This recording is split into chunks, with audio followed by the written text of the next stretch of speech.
I was walking down my block and now the cops are stopping me. I said, what you doing here? Like, why you trying to talk to me? I said, officer, what am I doing wrong? Let me get just what I came for, I really won't be long. When I told him I had children, he was looking at me differently. Doing what I'm doing, why he gotta clench his fist at me. I came about the dirt, but they still mad cause of my history. I'ma keep on going to the top until they sick of me. Steady protest, but I don't even see a change. Always hearing BLM, but is it really in your brain? Gotta see what's going on, cause we ain't all treated the same. Why so serious? I'm furious, cause this is not no game. Welcome back to another episode of NBWA. My name is Dr. Timothy Christie. I'm Matthew Martin. And we want to welcome you to our latest episode. We have a wonderful special guest with us today, Mr. Norman Hector. But before we introduce Mr. Hector, I want to just reiterate some of the action items we're calling for here. This is New Brunswickers Want Action. We are not just here to talk about systemic discrimination or complain about it, but there are actual things we can do right here in New Brunswick to improve the situation for all of us. So the first action item we want from New Brunswickers Want Action is a public inquiry into systemic racism in New Brunswick. As we've seen, the behavior of our government over the past months towards our Indigenous brothers and sisters, some of the decisions they've made concerning the Human Rights Commission and some other issues show clearly that we need an open, transparent, and accountable process for at least establishing what the facts are of systemic racism here in New Brunswick. So a public inquiry is absolutely essential. The second thing we want to do is introduce Black history into the education curriculum. And this is not simply a discussion about the accomplishments and the tremendous accomplishments of many Black people in history, but it's looking at critical race theory and using critical race theory to instruct our upcoming students and our children and future citizens in our society about the importance of critical race theory and understanding that the way we arrived here in Canada today is a result of hundreds and hundreds and hundreds of years of racism and oppression on the backs of Blacks and Indigenous people. And then, of course, the third thing we want to talk about, which is going to be very germane to our discussion today, is the criminalization of racial discrimination. We think that it's appalling that victims of racial discrimination right now, really, for all intents and purposes, actually have no legal recourse in New Brunswick. We have a human rights legislation and a Human Rights Commission, but as we'll discuss later on today, we're not convinced that these adequately protect the rights of individuals here in Canada. I think it's important we continue to convey our action items to make sure our government understands the importance of them. But for today, I'd like to introduce our special guest, Mr. Norman Hector. You may recognize Norman from current media coverage that's taken a look at his battle between Xerox and the Human Rights Commission after being a manager with Xerox and working for them for 20 years and being underpaid for the job. Norman, could you tell us a little bit about yourself and tell us what's happening in your own words? Thank you for having me here today. So I'm a St. Johner. I've grown up in St. John, lived there all my whole life. In 1999, I got a tremendous opportunity to go work for Xerox as a sales rep, a virtual sales rep, because everything was done over the phone and I was selling copiers over the phone, and it was a tremendous opportunity for me. Of course, I embraced that opportunity and excelled. My job was to close business and to drive revenue, and that's what I did. Did it for over 20 years. And towards the latter part of my career, I was given, an opportunity to become a manager. The manager piece I've always wanted to excel to, because I knew that I had many things to offer salespeople, but also as mentoring people. Through my career of working for Xerox, I had won numerous awards because I was always top of the sales chart. So awards, trips, and I wanted to, of course, give back. And I think that's important when you're working for a company, especially if you're successful. So I was given the opportunity to become a manager, but it was only a temporary assignment because the manager at that time I was filling in for was going off on sick leave.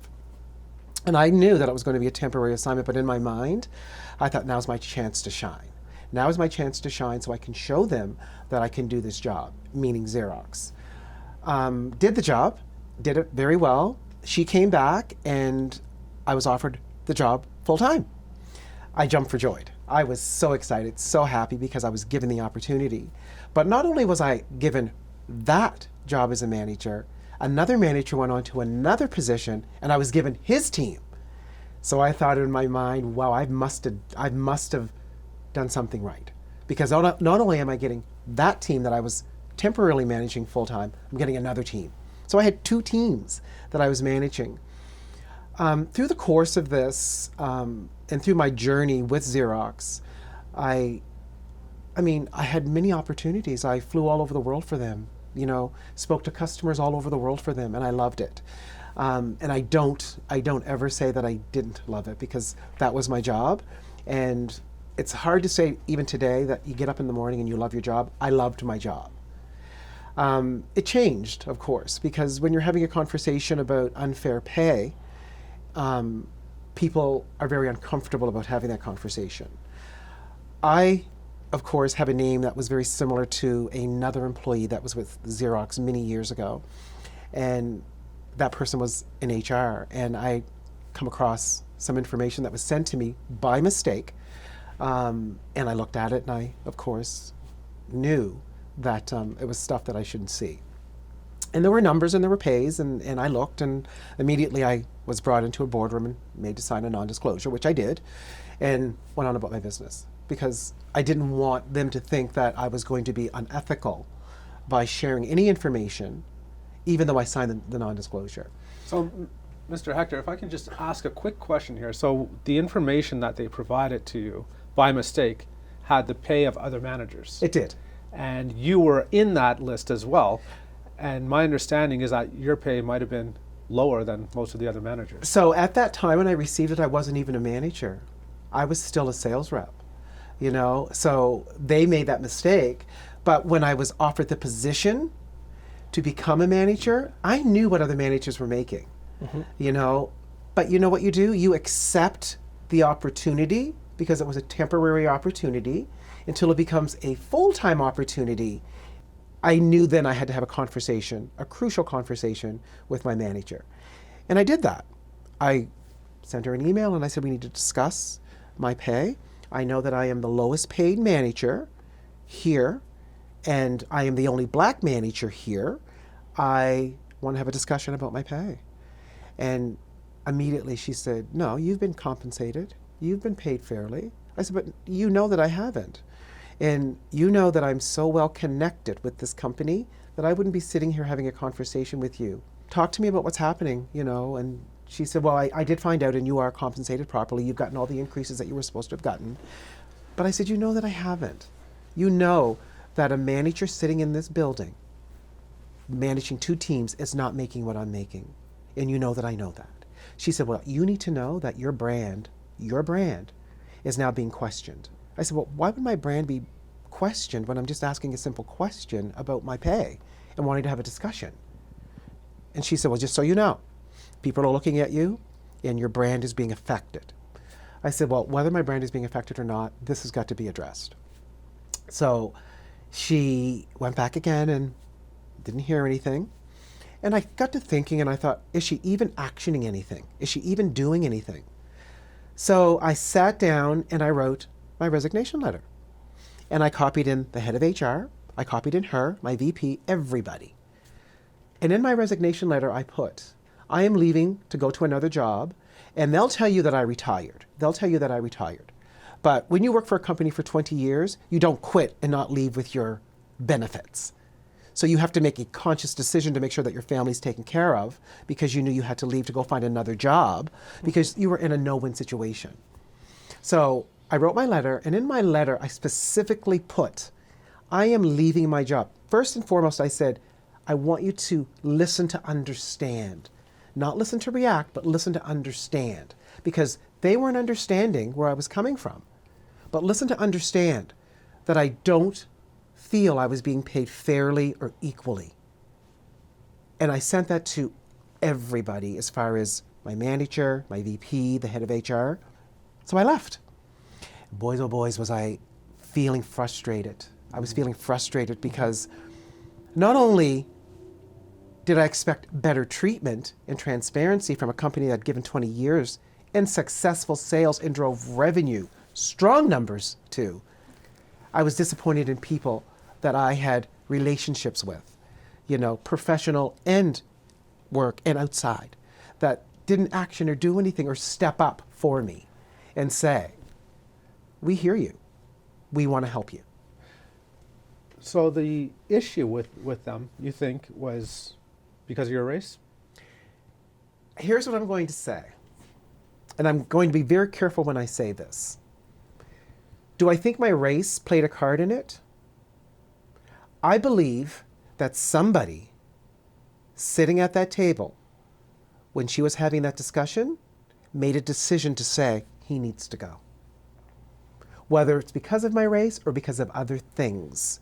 But somebody made a decision because in my mind, why would you say, I was close to getting you what you wanted? Why wouldn't you say, got the letter, we hear you. We're going to sit down with you and have a discussion because I am close to making a change within your pay. So somebody made a decision to say, he's got to go. And this was the basis for your discrimination claim? Correct. So could you tell us a little bit about that? I can. So after this happened to me, I thought long and hard about, how to move forward. So I reached out to a legal team. Legal team, of course, sent the proper documents to Xerox. And after that, I reached out to Human Rights. Because in my mind, Human Rights is where you're supposed to go if you feel you're being treated unfairly or if things are not equal. So went online, filled out the documentation, had a conversation, many conversations with the mediator. And the mediator laid it out for me. She said, at the end of the day, we may not take this on because we may not see that they have done anything wrong. And in my mind, I'm thinking, okay, well, if they don't take it on, they don't take it on. I will follow the process of filling out the paperwork, giving them the dates and times and the specifics of the numbers and the people so that they can investigate. So months and months and months and months and months went on, didn't hear anything. So I reached back out to them and I said, what's happening with my case? And she said, well, this could take a long time. And I said, okay, I get that, but I'm not hearing anything. She said, well, let me go find out what's going on with that. And she said, well, we did go back and ask them to see if they wanted to mediate and they didn't want to. And I said, okay, so you'll go back again. She said, well, do you want us to go back again? And I said, absolutely I do. Absolutely I do. I said, there should be no whether I want you to or not. It's absolutely, you're doing a job. Or in my mind, I think they're doing a job. I think that the process is tight, but I've soon learned that it's not so tight, I did get an email from them saying that it was going to full investigation, okay? But here we sit today, 11 months, 12 months, 13 months after, with no investigator being assigned. So I'm still sitting, waiting to have answers to why I was not treated equally or why I was not paid equally. Whether it was my color or something else, it's up to Human Rights to find that out. Not me, it's up to Human Rights to find that out. This isn't really a surprising thing to hear about as a Black individual. On social media, when this first came to light, a lot of folks I seen were commenting saying, oh, this type of thing happens still, or this type of thing happens in New Brunswick, or this happens in our little community of St. John. The reality of it is this does happen in St. John, in New Brunswick, in Canada. It comes at no surprise to, I'm sure, to any of us in this room that this situation you face. The reality of it is that in Canada, Black individuals face a higher rate of unemployment at 10.2% compared to white individuals at 6.2%. So we are 40% more likely to be unemployed. And when Black individuals are employed, we are underpaid. A Black individual, on average, makes anywhere between $35,000 to $41,000 a year, and white individuals make $39,000 to $51,000 on average per year. So the fact to say that you are underpaid comes at no surprise statistically, and even as a Black individual, comes at no surprise. This isn't something new. This isn't something that hasn't never happened before. There is clear data done by the government of Canada to say that, unfortunately, you're just another statistic. You're another underpaid black individual. And further with that is most black individuals in the workplace are overqualified for their position. And it brings up a lot of conversations, and some conversations we've alluded to here on this show before is that when a black individual is employed, we now know we're underpaid, but we are working twice, 4, 5, 6 times harder than our white coworkers, producing better results just to receive that minimal amount of praise. Matthew, I couldn't agree with you more. I think, first, Mr. Hector, the situation you've gone through, I think all of us in New Brunswick owe you an apology. And it's horrible what you've gone through. And the thing that angers me the most, or that frustrates me the most about this situation, is what recourse do you have? The only recourse you appear to have in New Brunswick, or that any of us have in New Brunswick, is to file a complaint under the Human Rights Commission. And the Human Rights Commission is set up to do 2 things. Their job is to either mediate a complaint or to dismiss it. They cannot make a finding that racial discrimination has happened. They simply cannot do that. So it's not in their mandate to find that racial discrimination has occurred. Their job is to either mediate a claim or dismiss a claim. How do they do this? They have a very lengthy, detailed 6-step legal process that they make us go through to make a prima facie case that racial discrimination has occurred. This is hugely onerous because in your situation, it strikes me as a very simple situation. I think if you could call the police and say racial discrimination has happened, here's the facts, the police could go exercise a search warrant at Xerox, get pay stubs from the other managers, look at what your salary was, compare it to the other managers, and bingo, you have an answer to your question. Correct. We cannot do that in New Brunswick because racial discrimination in New Brunswick is not a crime. It's a violation of the Human Rights Act. Fundamentally different things. A crime, when a crime occurs, if you and I are the victim of a crime, we could call the police. The police would go find the perpetrator, whomever it is. They might arrest the person. They might interview the person. They might take statements. They could exercise search warrants or subpoena documents or evidence or witnesses. And then the Crown would decide if they're going to pursue charges. And then ultimately that person could even go to jail for a crime. We do this in New Brunswick for hunting. We do it for fishing. We do it for stealing wood from Crown land. But we do not provide that protection to minorities in New Brunswick. We pretend we do under the Human Rights Act, but we simply do not provide any protection to them. So now a situation you're in is untenable. You're in a situation where you have to prove that racial discrimination has occurred because unlike what you thought, the Human Rights Commission doesn't do this for you. No. The Human Rights Commission acts as an independent third party, so they are really paper shufflers. They move paper between you and Xerox. That's all they do. So it's on you to prove it. But do you have the power to confiscate documents? I don't. No. Do you have the power to compel witness testimony, make people testify under oath, to exercise a search warrant, to subpoena things? You don't have that. So how in the world are you supposed to prove what you already know when there are documents in Xerox that show what the salaries of all the managers are and your salary? Right. That information exists. This is not debatable. It's there in black and white. But how come the Human Rights Commission does not simply say, give us that document and we'll look and see? I think this goes back to a line that we quite frequently use here, is that every system is perfectly designed to get the results that it achieves. And in this situation, the Human Rights Commission is designed to shuffle paper around but not achieve any type of verdict in this, whether they can dismiss it or not. They just move you on to another process. But we're talking about a commission that's been around for years. So why has this not changed? Well, this is the point of New Brunswickers Want Action. What we're trying to do is say there are systemic racist activities, processes, and systems in New Brunswick that people don't realize. And I think your example demonstrates that the human rights legislation we have in New Brunswick and the Human Rights Commission actually perpetuate systemic racism, although on paper they're designed not to do it. Wow. And this leads to one of the action items that we're adamant about here in New Brunswickers Want Action, NBWA, is the criminalization of racial discrimination. And I know, the province is going to say criminal law is under the Federal Criminal Code of Canada, and we can't influence that. That's a federal piece of legislation. And I want to tell them, bull. Right now in New Brunswick, you can make it illegal for a person to hunt or fish without a license. The police will go and arrest that person. They could confiscate the vehicle.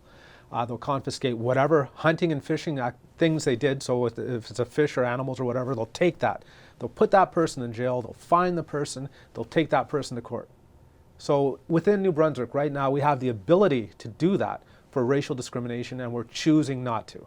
And this is why at NBWA we're saying we want real action to address systemic racism.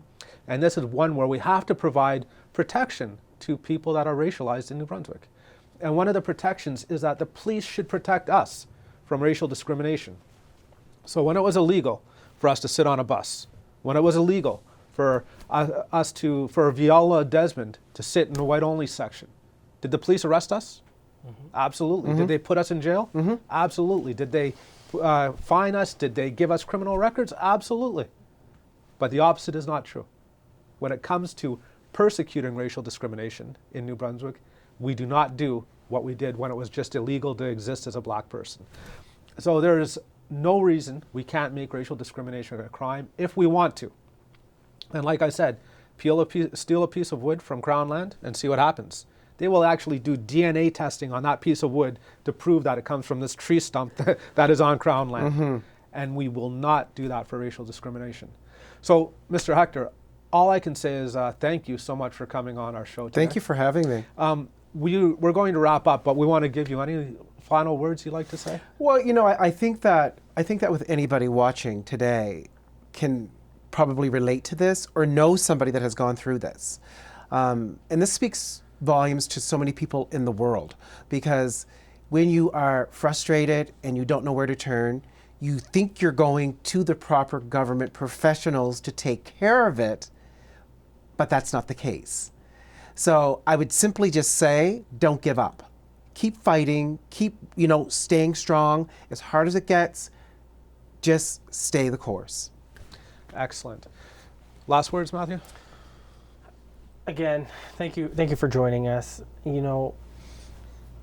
Looking at this situation, it doesn't come as a surprise to myself, because again, we've mentioned the statistics. This is not something new for any racialized community groups, especially with black community groups. The statistics are there. This doesn't come as a surprise, and I applaud you for raising your voice and for standing up against this racial discrimination for everything that you've gone through. But this isn't a surprise. Yeah. This is something that does happen in workplaces. It happens clearly at Xerox. It happens at every workplace. So for any individuals who are facing this, I think they need to be more vocal about it, because it's clear if you go on social media, people don't think this stuff exists. True.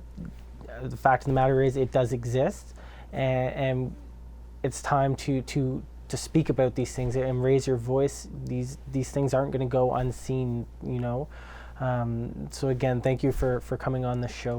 Thank you both for having me. And my concluding thought, I want to put a challenge out to the Brunswick Human Rights Commission. You know the fact, you know the case, you have the documentation, so go require Xerox to produce the information. Get them to produce the documents that show what people's salaries are, compare it to Mr. Hector's, and solve this problem. This is not rocket science, this is not difficult, this is not something that should take months and months and months to do. So get off your butts and go do it. Well, Norman, before we wrap up, I just want to thank you again for joining us here today on New Brunswickers Want Action. For our viewers at home, if you would like to leave any comments, questions, or any topics that you'd like us to discuss, feel free to email us at nbwa@chco.tv. I'm Matthew Martin, and Black Lives Matter.